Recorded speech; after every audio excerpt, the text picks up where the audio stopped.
नेपाल में राजनीतिक संकट गहरा चुका है। नेपाल की सड़कों पर जेनजी के विरोध प्रदर्शन ने पीएम केपी ओली की सत्ता को उखाड़ फेंका है। नेपाल में नई पीढ़ी अब नई सोच के साथ आगे बढ़ना चाह रही है। नेपाल में जन आंदोलन के बीच अंतरिम सरकार पर विचार विमर्श होने लगा है। नेपाल में कई नामों को लेकर इन दिनों चर्चा है। नेपाल में प्रोटेस्ट के बीच कई जेनजी युवा नेपाल में भारत जैसी सरकार बनाने की मांग कर रहे हैं। नेपाल में लोगों के बीच भारतीय पीएम नरेंद्र मोदी जैसे चेहरे की मांग उठने लगी है।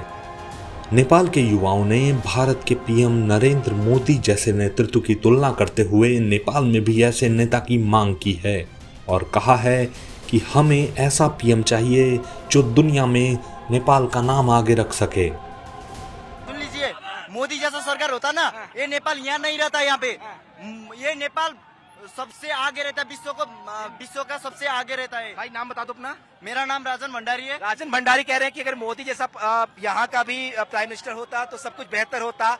ओली करप्टेड थे और इन्होंने कहा, और उन्होंने देखिए कैसे जो है यूथ जोश में है, कैसे खुशियां मना रहे हैं। ये प्रोटेस्ट का मोटिव यही है कि ओली को रिजाइन करें।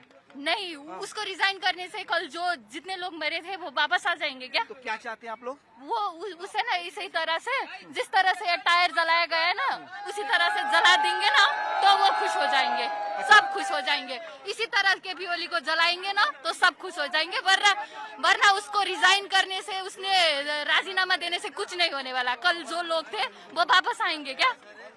जितने मरे बेचारे, इतने साथ छोटे छोटे बच्चे मर गए थे, वो वापस आ जाएंगे क्या? इसीलिए उसे राजीनामा देने की जरूरत नहीं है। खुद अपने आप को आग लगा दे, वो अच्छा बात होगा। फिर सब लोग खुश हो जाएंगे, कोई कुछ नहीं बोलेगा। यही चाहते हैं बस। तो बड़ी बात है जो यही चाहते हैं कि जी आप कुछ ये हमारा प्रोटेस्ट सोशल मीडिया बैन के लिए नहीं है, करप्शन के लिए है। बिग मीडिया लोग नहीं, वो गलत फेक है। न्यूज ये चाह रहे हैं कि आप चाह क्या रहे हो, आपका मोटिव क्या, हम ये जानना चाह रहे हैं। हमारा ये करप्शन का विरुद्ध का आंदोलन है। हाँ, इतने सारे करप्शन करके हमारे मम्मी पापा से हमसे टैक्स लेके उन लोगों के बच्चे वहाँ मौज कर रहे, बाहर अभिलाष के जिंदगी बिता रहे। इधर हमसे खुद बैठे काम करे और खुद हम सब कुछ हम ही सहे। वो लोग आनंद से उधर खुद अच्छे से बैठे। तो बड़ा मुद्दा जो है वो करप्शन है, जिस तरह से यूथ लगातार ये कह रहे हैं कि किस तरीके से घर जल्दा उड़ेका पैसाहरू। घर जल्दा भित्रबाट पैसों की बारिश हो रही है। घर जल रहा है, पैसों की बारिश हो रही है। ऐसा होता है नेपाल में। इतना पैसा दबा के रखा था उधर। वो लोग का पास इतना ज्यादा ब्लैक मनी है वो लोग का पास। वो लोग का घर का अंदर से पैसा आ रहा है। हमारा वो पहले का प्राइम मिनिस्टर है, उसका घर जला है, उसका घर से पैसा आ रहा है अंदर से। किधर से आ रहा है ये पैसा? शेरबहादुर देवा, वो किधर से घर में भी आगजनी हुआ, उसका घर में डॉलर और नेपाली धन है। केपी ओली का भी घर जल गया। केपी ओली देखी ले रहे भय भर के सब नेता के घर से जलाओ ना तो सबके पैसा आ रहे। सब चोर, सब भ्रष्ट नेता है। चाहूंगा अगर केपी ओली कोई भी नेता इंडिया चले आए ना तो उनको ना गोली ठोके मार दो, ये हमारा वादा है। आपसे कुछ नहीं होना है। हाँ, इंडिया में हर कंट्री में ना केपी ओली जैसे हर नेता को बैंड करना चाहिए, वो किधर ही नहीं जाए। देखिए ये यूथ की आवाज है, ये यूथ की आवाज है। और कैसी आवाज है? ये कह रहे हैं करप्शन के खिलाफ है। और इनका ये भी है कि अगर इंडिया में ये लोग जाते हैं शरण के लिए तो शरण इंडिया में ना दिया जाए ऐसे नेताओं को, क्योंकि ये करप्ट लोग हैं और करप्ट नेताओं की ऐसी जितना भी करप्ट नेता है, इंडिया संरक्षण नहीं करना चाहिए।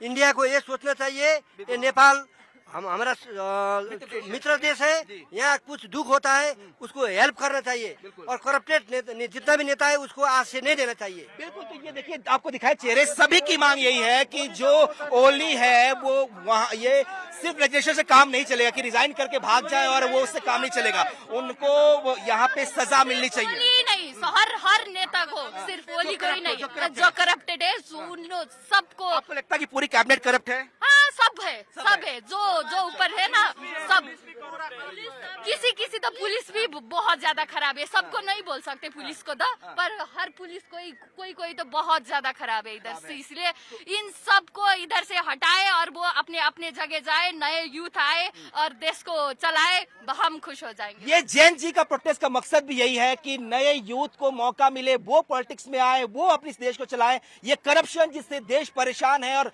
लंबे समय से परेशान है, उससे नेपाल को मुक्ति मिले। आपको लगता है बहुत लंबे समय से ये करप्शन चल रहा है? बहुत लंबे।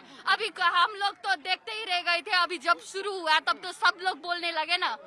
तो ये जो यूथ है, अभी जो युवा पीढ़ी है जिसकी एज 18 से 28 से 30 तक होगी, इन्होंने जब से पैदा हुए इनका कहना है कि हमने सिर्फ करप्शन यहाँ पे देखा है, भ्रष्टाचार देखा, और ये अब उससे मुक्ति चाहते हैं, लिहाजा ये खुद सड़कों पे निकले और इसीलिए इसे जेन जी प्रोटेस्ट कहा जा रहा है। इतनी बड़ी संख्या में जो यूथ है वो सड़कों पर है, उनकी मांग जो है वो करप्शन के खिलाफ। इनका कहना है कि हमारा मांग सिर्फ सोशल मीडिया को लेकर नहीं है, हम चाहते हैं कि करप्शन से हमारे देश नेपाल को मुक्ति मिले और इसीलिए लगातार ये सड़कों पर प्रोटेस्ट हो रहे हैं।